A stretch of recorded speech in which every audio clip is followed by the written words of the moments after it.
Hello, I'm Ron Saracen, President of the U.S. Capitol Historical Society, and this is another edition of Yielding the Floor, our series of interviews with members of the United States Congress. Our guest today is Michael Makoto Honda, who has represented the 15th Congressional District of California in the U.S. House of Representatives since 2001. His diverse district includes the Silicon Valley, the birthplace of technology innovation. Although Mike Honda was born in California in 1941, he spent his early years in an internment camp in Colorado during World War II. His family returned to California in 1953. In 1965, Honda interrupted his college studies to serve 2 years in the Peace Corps in El Salvador. Returning with a passion for teaching, he earned his bachelor's degrees in biological sciences and Spanish and a master's degree in education from the San Jose State University. In his decades-long career as an educator, Honda was a science teacher, served as principal at 2 public schools, and conducted educational research at Stanford University. In 1971, he was appointed by then-Mayor Norm Mineta to San Jose's Planning Commission. In 1981, he won his first election, gaining a seat on the San Jose Unified School Board. Honda also served on the County Board of Supervisors and in the California State Assembly from 1996 to 2000. Honda was elected to the U.S. House as a Democrat in 2000. From 2001 to 2006, he served as a member of the Science Committee and the Transportation and Infrastructure Committee. In 2007, he was appointed to the very influential Appropriations Committee. Mike Honda is serving his second term as chair of the Congressional Asian Pacific American Caucus, and in January 2007, he was named House Democratic Senior Whip. We are pleased today to welcome Mike Honda to this program. Thank you. Good to be here. In our first interview in the Yielding the Floor series, Tom Foley and Bob Michael spoke about how moved they were when they first went on the floor and raised their right hand and took the oath of office.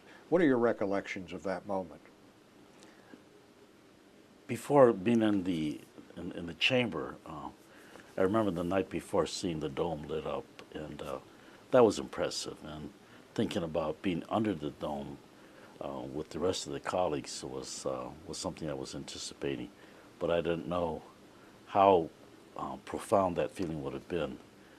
And, while taking the oath, I just wish my father was here. Many members recall that a senior member or perhaps a group of members take them under their wing and mentor them in their early years. Did you have any mentors? A couple of them. Those who were holding office were people like Zoe Lofgren, Anna Eshoo. And those who used to hold office, folks like Norm Mineta, they're the ones that I sort of lean towards to get some insights and some feedback. But on top of that, I had a good staff that was tight, and we're together, and we're all learning together. So it was an adventure.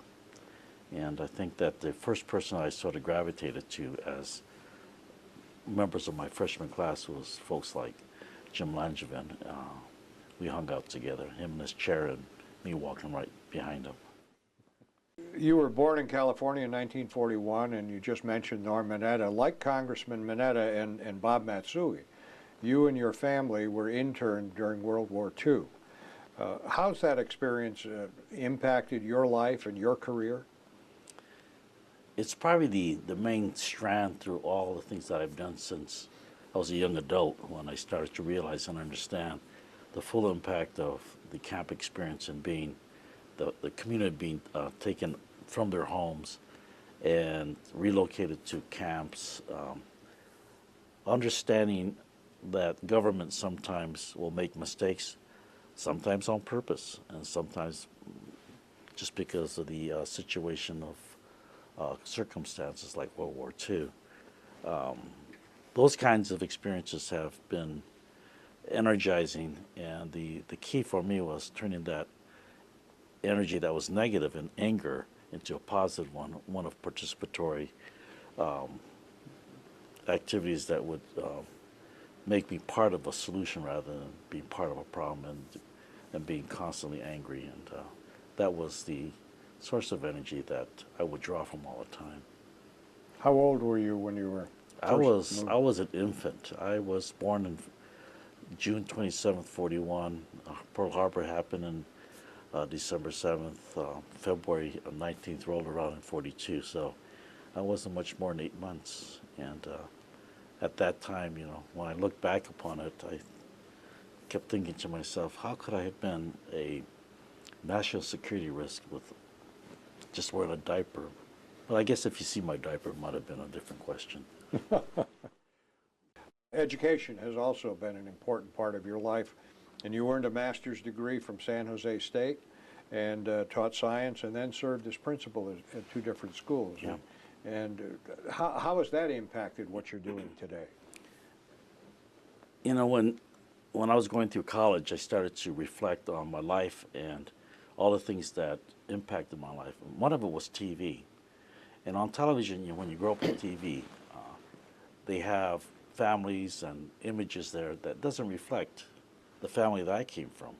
And so there was always this comparison between my family and the Nelson family, and always asking myself, how come my father doesn't talk to me the way, you know, Ricky Nelson's father talks to him? And that sort of builds a very interesting sense of values or something that impacts your self-esteem, where nothing out there tells you that you're important or you're part of the mainstream. And understanding that and starting to put it all into its proper perspective, becoming a teacher became very important, to teach youngsters that they have value, that their parents come from someplace, their name means something, their language means something.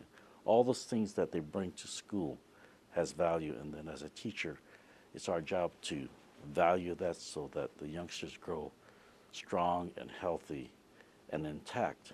And so that became a very much part of my effort to be a teacher, to be a researcher and understanding the history of this country and the things that we've done to each other in this country and how that plays out in who we are and how we feel about ourselves as a community, as individuals. And then how do we become part of this country, a positive actor? And so the pathway to teaching was one of the most positive ways that I found that was reassuring to me, provided me growth, and also provided me a way to share what I understood the best. And that's how we grow up and how we can grow up healthy. Is that the kind of research you did at Stanford? What was the basis of that? The research at Stanford was developing a coalition between teachers and parents to help youngsters perform better if they had more money from the federal government. And we found that more money is not a key.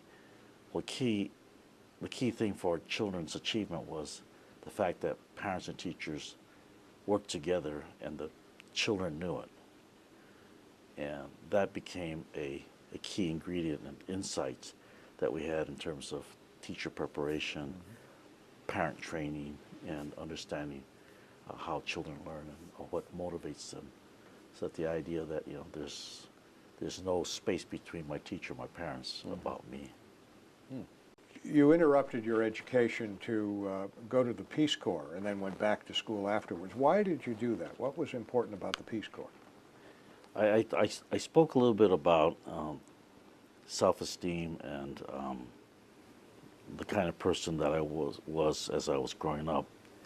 And that process of understanding myself was going on while I was going to college, and that made me a very undisciplined student. I got A's and F's, and my GPA wasn't the best. And I also had a sense that I needed to grow up. I always felt that what I had to say was not important. The other people were more sophisticated and things like that. It was an issue of self-esteem, and I just knew I wasn't ready to graduate from college and go out into the larger world. So I dropped out of school and joined Peace Corps. I felt that Peace Corps would be a way of leaving this country, being in a different environment, and I really didn't know what to expect except that I wanted to go to a Latin American country, and a country that nobody knew about. And I found El Salvador, and that happened to be a country that was inviting Peace Corps members. So I was accepted, and I went through training, Peace Corps training in Puerto Rico. And what they did for us during the training was they pushed us to our limits, both mental, physical, and emotional. And we found that we had more than what we thought our limits were. And so that helped me understand that, you know, there's strength in me that I didn't know existed. Also, made me understand that if you make a commitment, you keep it. And I was sick. I had dysentery for a week, and I lost weight, but I was bound and determined not to leave. You know, even if I was going to die. And that taught me commitment. And then being in a country that was so poor, it was sad in one way, but it was interesting to see families who were poor but loved each other and worshiped with each other, and created a community in spite of all of its other trappings of poverty. That children were important, family was important, church was important, and government was not a participant in this whole thing. And seeing that generosity in a community that's so poor taught me humility and I guess certain kind of generosity. And then their wonderful esteem for the United States. And when I came to my town, they said the gringos here, and they all ran past me, looking for a blonde-haired, blue-eyed, tall guy. And there was just this, young kid who looked like a Chinese guy. But once they listened to me speak Spanish at the moment, they said, "Yeah, he is an American," So it was a way of telling me that I have a function, I have a story that's very uniquely American, and they started to understand it, and they started to get it that Bonanza doesn't necessarily represent America, or the movie, the series, The Fugitive, doesn't necessarily reflect America. And they look at me and says, "That's America." And I think that when I came home, I had a very deep sense of understanding that I could see things in this country that needed to be done.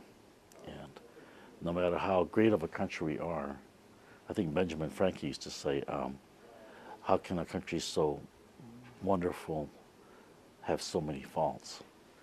And that's what we are. We're a country that's a wonderful country with wonderful promises that we need to keep. And I think that that prepared me to be in Congress, because that whole phrase in the preamble of the Constitution, in order to form a more perfect union, became the core mission, I think, for people like myself. And to engage people and tell people that they all have value. So when I came home, I was prepared to be a student. I was disciplined. I had a goal. I had a mission. I had an understanding that finishing school is not the end. It's only the beginning. And education truly is a lifelong process of learning, and I'm still learning here. And like I said before, it's the best job I ever had. How did you then get from education into politics? What moved you from one field to the other? In my book, education is politics. Being in a family is politics. Being a firstborn male Asian is politics. It's where my placement in the family is. That's all politics. We learn how to behave in the context of other people. We behave certain ways with our parents, our friends, our grandparents. And education is the same thing. You know, we teach youngsters what's appropriate behavior in schools, and we try to be parents' partners in the children's social development, and be parents' primary partner in the children's primary and formal education. So, and working with parents, with your colleagues, and with the youngsters and administration, that's all about working with people for the benefit of the child. And in politics, is working for the constituents, but moving through the menu of different issues that for the benefit of our shareholders, and that's our citizens. So it's pretty much the same for me. I was once escorting a tour group of Irish educators through the Capitol and ran into Roy Blunt, the Republican, Yes. had been then the Republican, or still is, Republican whip, and introduced him as another educator. He'd been a college professor, president, and he said that he got tired of politics, so he ran for Congress. That was pretty blunt. That's true. Now, you ran for Congress in 2000, and what made you decide to do that? What do you remember about that first campaign, and has your experience in campaigning changed over the several opportunities you've had to run for office at the federal level? Actually, I had to be recruited to run because I was pretty happy being in the state assembly, working on public education at the state level, and having my eye on the Senate to continue that work in the state of California in public education. And then I started getting recruited heavily by Zolofkin, Anna Eshoo, Nancy Pelosi, and Patrick Kennedy, and they pushed pretty hard, and they worked with my wife. And my wife finally told me that you ought to do this because your friends are asking you. And if you don't want to be there on their bad list, you know, this is a good thing to do. You still can do your education thing. So she gave me permission to run, and it was a 13-month stint, and it was the toughest 13 months I ever went through. Learned a lot about myself. I hated debates because it's not my venue, you know, because I'm a school teacher. When you ask a question, you're supposed to answer quickly and precisely and concisely, and I like to talk about the issue first and then answer. It was tough. It was tough. Now, has that changed in the several opportunities you've had to run again for re-election? I'm easier? not sure that I've become more concise. I think that's why they call the congressional minute the longest minute in the world. And but I have learned one thing, that being in this job is probably the best job I've ever had, because it provides me the greatest opportunity to be involved in almost every issue that one can think of that's important to our families, the individuals, both domestically and internationally, and how to work with people and staff to extract information as quickly as possible, digest it, and then come up with a position based upon my values, my principles, my history. And so, you know, there isn't a job that's as comprehensive as this and as impactful as, even though I'm one of 534 people, it's really a privilege to be here. And the privilege is this, that all of us come from different backgrounds and history and experiences. And those of us who remember what we've learned, what we've realized, what we've lost in terms of language, culture, history, and things like that, if we remember those things and we think about policy, we can convert our private lives into public policy. And when we do that, then we've engaged other people who may have had the same background and experience. And to capture that makes public policy making more precise and, well, elegant. You're currently serving your second term as chairman of the Asian Pacific American Caucus. What can you tell us about the caucus and your experience with it, and what the caucus is trying to accomplish? That's a good question. When Norm Mineta was a member of Congress, he started this caucus along with Bob Matsui. And it was an effort to pull together Asian Americans who were in Congress and Congress folks who represent a population that has a critical amount of Asian American constituents. And the purpose is to be able to represent some of the unique needs and perspectives that Asian American communities have in this country, historically, and those who are newcomers. Because there are things that we know and understand as a community that needs to be blended into the greater process of policymaking and advocacy.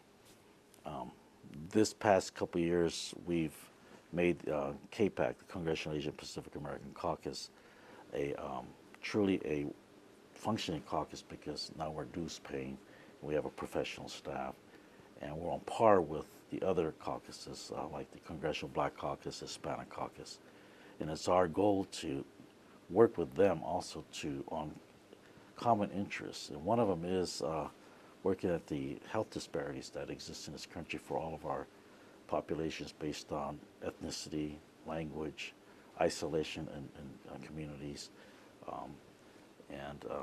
Because all of us bring to the floor, bring to the table the perspectives from different parts of this country where our communities live. And you can't expect someone who doesn't have that background to fully understand or fully appreciate what is going on. So it's our responsibility to bring those issues forward. And again, it's like what I said previously, that it's our private lives that we convert into public policy to make that policy more engaging and precise. That's our effort to be part of that whole political process and lawmaking process. And Asian Americans have a piece in that. It's to be a voice also. I started the Ethiopian caucus because they said they wanted to be participatory and they wanted a voice. And coming from my background and the Japanese American experience, where in knowing what happens when you don't have a voice in Congress, said that I'd be pleased to help start that, and we have other members of Congress who are part of that process. And I've gained a greater insight of that community and the diaspora of Ethiopians, so that it helps me to understand and think deeper and clearer about the Asian American diaspora here and our value in this country in the context of globalization and trade and other foreign diplomacy. It's been an invaluable experience, and CAPAC has been invaluable in providing me that insight. Do the several groups that exist in the Congress help to keep citizens apart, or do they help to bring them together? I mean, if you have a Black caucus, an Hispanic caucus, and an Asian caucus, an Ethiopian caucus, and an Irish caucus, and it goes on and on, how does that bring people together? It provides a podium for the communities to go to. You mentioned Irish caucus. It provides the Irish community who have distinct issues, especially in the recent past. And back in '86, they had issues around being undocumented, and they were able to get their issues known here in Congress.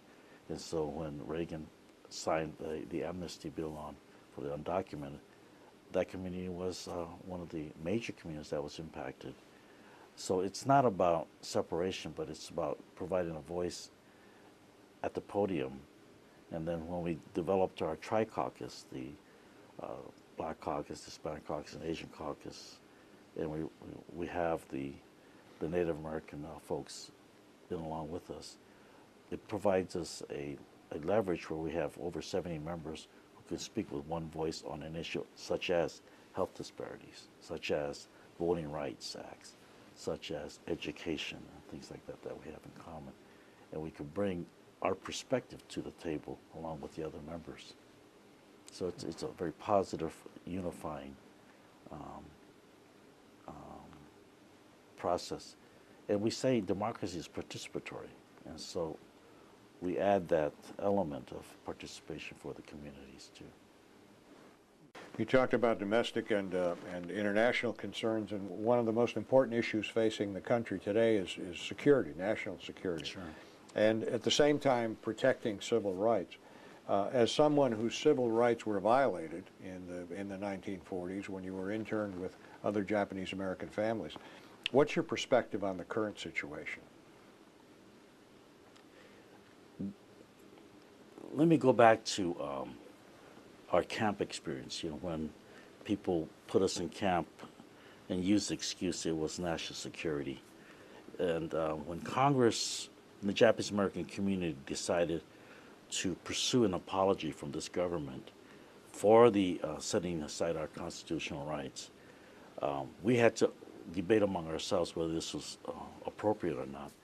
And after 2 years of debate, we decided this is something we needed to do, and we engaged members of Congress like Norm Mineta, Bob Matsui, Senator Inoue, Akaka, Sparky, Mink, and because they understood that background and that experience, they were able to provide some leadership and incentives for other members to become involved in studying why it happened. And through the Wartime Relocation Commission, we found that the reason why World War II internment happens because of racial prejudice, war hysteria, and the failure of political leadership. And part of that failure of political leadership is understanding what national security means, what people's personal security means. And when 9/11 happened, the whole issue of security came back up again. But we knew because of our own experiences that you don't set aside people's civil liberties in order to attain this national sense of security. I think it was Benjamin Franklin that said that those who are willing to give up a little bit of privacy and personal liberties for a little bit of security deserves neither. And I think that that's what drove our community to be upfront in leading the way in saying, you don't give up your civil liberties to acquire some security, national security. You can do both. And that's what makes this country so much different than other countries, is that effort to provide that balance and that promise. And the preamble of the Constitution, ends with, in order to form a more perfect union. And that's our struggle, that's our mission. And I think that as a congressperson, and as one of 534, that has to be our core mission.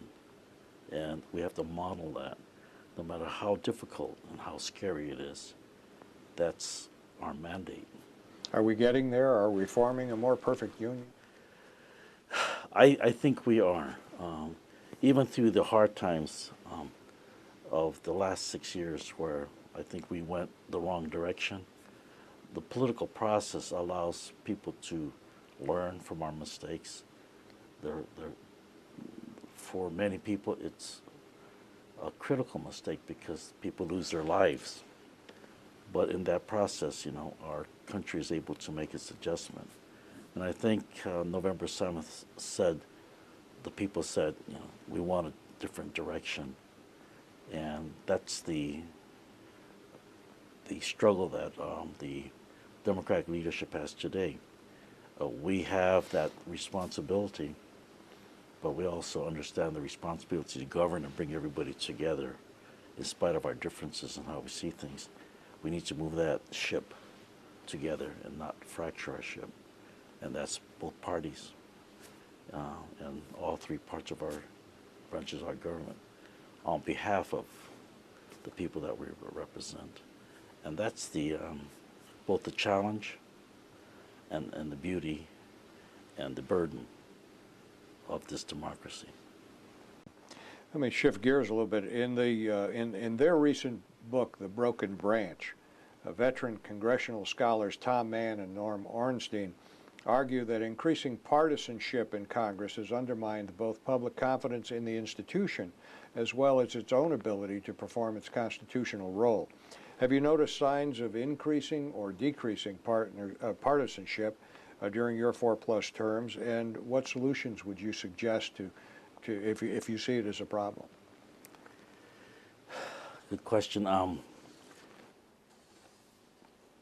wasn't here when the Democrats were in power, and I wasn't here when the Republicans had control of Congress and the White House was a Democrat. I was a constituent, and I saw the differences in behavior of parties and issues being split along party lines. And a lot of the folks that I knew and respected were leaving Congress because the collegiality was gone, they say. It was no more fun to be able to debate, very heatedly, and after your debate, you get together with your colleagues from other sides of the issue and socialize. And that professionalism had left, I guess, in the early 90s. When Nancy Pelosi took over, she said that she wanted us to mend fences and to govern, really govern, and that means the responsibility of engaging people from all sides of issues, not only in our own party, but the other parties. And I think that that's what people expect us to do, to govern, and govern based upon the needs of our people rather than ideology that tends to separate us, to find that common ground. And I think that we're making a very concerted effort to move that way. And it's my hope that we do that. I think a danger in party politics where you have separations of power, when one party rules all aspects of our government and they don't allow for debate, then it creates a situation where the lack of debate makes the outcomes less perfect. And I think that what I've learned in my observation is that you always need that dissent, the disagreements, because this country is so wide and varied that there's no way we can have consensus without listening to each other. And I think that's what people expect us to do. Do you see that getting better in the time you've been here? Do you see an attempt at least for people to try and listen? Yes, on both sides. On both sides. And I think people are having this humor coming back also. And it's going to be slow to let go, but I think it's going to be more comfortable to be able to be collegially debating issues and things like that. Does the schedule encourage that? I mean, the old days of members socializing after the session, and now you're in session until midnight or later. Your weekends, or many members' weekends, are back home in their district. They don't have a chance to socialize with other members on a weekend and their families. Is there any way to improve that, to get people to get to know each other a little bit? Yeah, I think the last session where we were here, probably 2.5 days, and then people went back to their districts, and people were not encouraged to engage each other. It was rather sterile. Today, right now, we're working 4 to 5 days a week, but it's a schedule that's required in order for us to catch up with the oversights that haven't been taking place lately over the past few years. So that is driving our schedule right now. And I think that in a few months, when we've gone through one cycle, that we're able to perhaps create a schedule that's more family friendly too. Because I really feel for families that have young children where the parents, either the mom or the dad, are moving back and forth all the time, and we need to figure out a schedule that's going to be amenable for us to work and be productive here, but at the same time provide them an opportunity to be with their children and in their districts.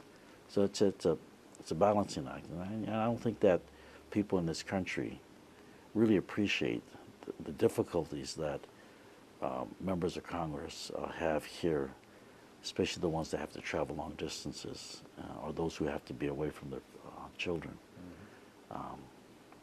It's a sacrifice, I think. I'm at a point in my life, I'm in the second half or third, the last third, where my children are grown, but I see a good majority of the folks who have young children, and it's got to be tough. You talked about the ability to engage in debate and then get together and socialize. Sure. And your experience may have been like mine. I always felt I had an advantage being in having been in the state legislature. Yes. Where we would yell and scream and fight for principle, and then go to dinner with the people on the other side of Yes. the aisle, because they became your friends. Right. You may argue politically, or philosophically, but you liked them as people. Sure. And you listened because Yeah. you liked them. Yeah. And I think that's today. I think that's what's lost. They don't listen. Some members don't even want to listen. They don't want to know the people on the other Yeah. side of the aisle, and I think that's unfortunate. What's your thought or experience with that? Well, I go back to my days in the California State Assembly, where my fishing buddy was a very conservative Republican senator, but he'd finish his session early. He'd come over to our side, wait for me in front of the chambers, and say, and he'd have to wait for me to get off for the floor, and then we go off in the early evening and go bass fishing. And we never talked politics. We never talked religion. We talked about where do you want to get some milkshake before we go in the water, and just have a good time. It's a way of creating a relationship, which, in the ensuing years, became helpful because I had a real good education bill that I needed 4 Republican senators, and I went to my fishing buddy. I said, I need your help. It's a good bill. It's good for teachers. It's good for kids. He says, well, I'll help you. I'll hold my nose and help you. I said, no, you don't understand. I need 3 more of you. And 3 of them came into their cloakroom, and he called them over, explained to them. They said, okay, if you ask us, we'll do it. We got it through.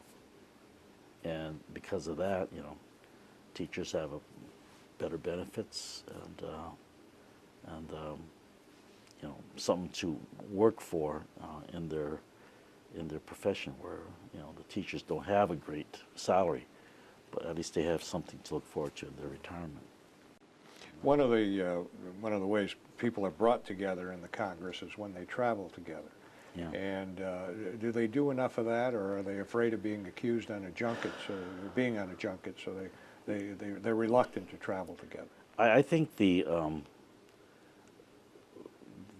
what had happened in the last session that brought negative light to travel was unfortunate.